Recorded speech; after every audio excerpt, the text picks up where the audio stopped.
Assalamualaikum warahmatullahi wabarakatuh. Halo everyone. Nah, di sini aku Ulfanur Afilia akan menjelaskan materi mengenai penyusunan anggaran konvensional. Apa sih anggaran konvensional itu? Nah, ayo kita bahas sama-sama. Yang pertama mengenai pengertian anggaran konvensional. Sistem anggaran konvensional adalah suatu cara menyusun anggaran yang tidak didasarkan atas pemikiran dan analisa rangkaian kegiatan yang harus dilakukan untuk mencapai tujuan yang telah ditentukan. Penyusunannya lebih didasarkan pada kebutuhan untuk belanja atau pengeluaran. Anggaran konvensional ini memiliki ciri-ciri sebagai berikut. Yang pertama, ciri-cirinya itu cara penyusunan anggaran berdasarkan pendekatan inkrementalis. Yang kedua, struktur dan susunan anggaran yang bersifat line item. Yang ketiga, cenderung sentralistis. Yang keempat, bersifat spesifikasi. Yang kelima, tahunan. Dan yang keenam, menggunakan prinsip anggaran bruto.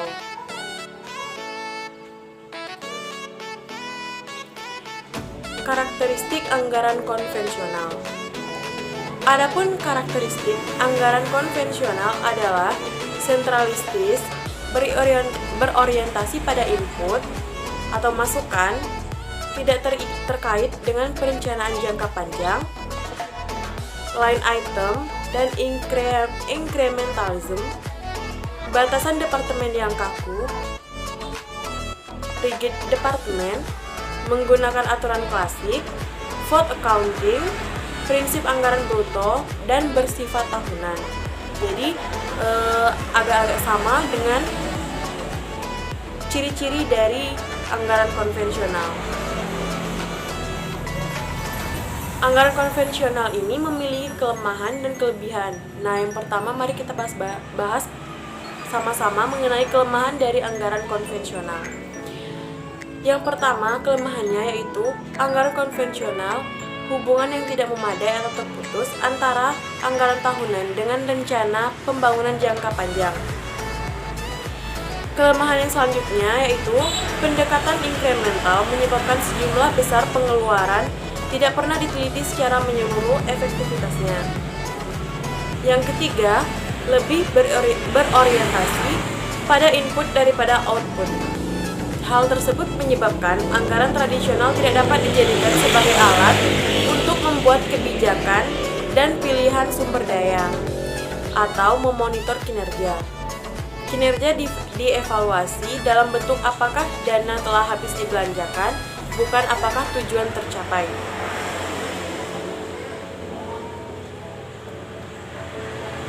Sekat-sekat antar departemen yang kaku membuat tujuan nasional secara keseluruhan sulit dicapai. Keadaan tersebut berpeluang menimbulkan konflik, overlapping, kesenjangan, dan persaingan antar departemen. Kelemahan selanjutnya, proses anggaran terpisah untuk pengeluaran rutin dan pengeluaran modal atau investasi. Selanjutnya, kelemahannya yaitu anggaran konvensional bersifat tahunan. Anggaran tahunan tersebut sebenarnya terlalu pendek, terutama untuk proyek modal, dan hal tersebut dapat mendorong praktik-praktik yang tidak diinginkan, seperti korupsi dan kolusi. Selanjutnya, sentralisasi penyiapan anggaran, ditambah dengan informasi yang tidak memadai, menyebabkan lemahnya perencanaan anggaran. Sebagai akibatnya adalah munculnya budget padding atau budgetary slack. Kelemahan selanjutnya, persetujuan anggaran yang terlambat sehingga gagal memberikan mekanisme pengendalian untuk pengeluaran yang sesuai, seperti seringnya dilakukan revisi anggaran dan manipulasi anggaran. Kelemahan selanjutnya, aliran informasi atau sistem informasi finansial yang tidak memadai yang menjadi dasar mekanisme pengendalian rutin, mengidentifikasi masalah dan tindakan. Setelah membahas kelemahan, mari kita simak kelebihan dari anggaran konvensional. Anggaran konvensional ini penyusunannya relatif mudah, sehingga dapat membantu mengatasi rumitnya proses penyusunan anggaran. Yang kedua, tidak memerlukan pengetahuan yang terlalu tinggi untuk memahami program-program kegiatan baru, karena banyak dari kegiatan-kegiatan tersebut merupakan lanjutan dan kegiatan tahun-tahun sebelumnya. Serta, dengan menggunakan cara penyusunan ini, maka wilayah perselisihan menjadi sempit sehingga dapat mengurangi kemungkinan terjadinya konflik antar unit-unit yang berkepentingan terhadap anggaran. Nah, ada perbedaan antara anggaran konvensional dengan anggaran era New Public Management. Anggaran konvensional yaitu sentralistis, sedangkan anggaran New Public Management, desentralisasi, dan develop management. Anggaran konvensional berorientasi pada input, sedangkan anggaran era New Public Management berorientasi pada input, output, dan outcome atau value for money. Anggaran konvensional tidak terkait dengan perencanaan jangka panjang, sedangkan anggaran era New Public Management berdasar utuh dan komprehensif dengan perencanaan jangka panjang. Anggaran konvensional, line item dan incrementalism, sedangkan anggaran era New Public Management berdasarkan sasaran dan target kinerja. Anggaran konvensional berbatasan departemen yang kaku atau rigid departemen, sedangkan anggaran era New Public Management yaitu lintas departemen atau cross departemen.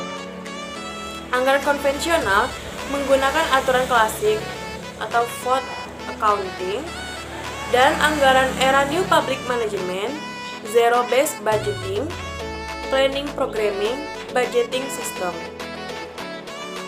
Perbedaan selanjutnya, anggaran konvensional yaitu menggunakan prinsip anggaran bruto, sedangkan anggaran era New Public Management menggunakan sistematik dan rasional. Anggaran konvensional bersifat tahunan, sedangkan anggaran New Public Management bottom up budgeting. Nah, jadi itulah perbedaan mengenai anggaran konvensional dan anggaran New Public Management. Cukup sekian video kali ini. Wassalamualaikum warahmatullahi wabarakatuh.